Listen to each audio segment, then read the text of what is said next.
raise taxes, it's a really difficult decision.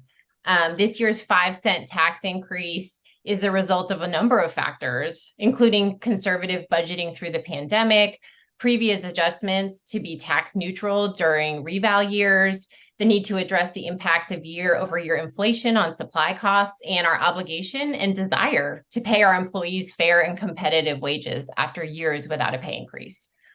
This year, we adopted our first ever 5-year budgeting strategy. And moving forward, this will put us in a better position to stay on top of capital improvements and be looking out into the horizon instead of being reactionary year after year. As a government body, the most effective way for us to fund many of our capital projects is through bonds.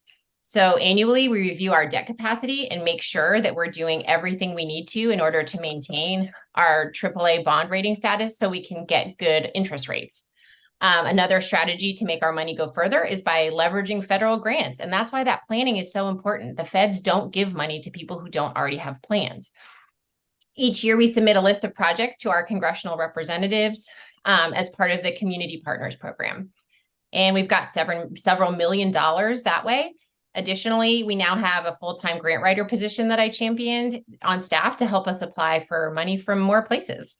And of course, we have to vote to fund capital improvements when the opportunity arises. So this year, every council member, except for my opponent, voted for a new penny for parks, which dedicates almost $1 million a year in a steady funding stream to our parks capital needs and new projects.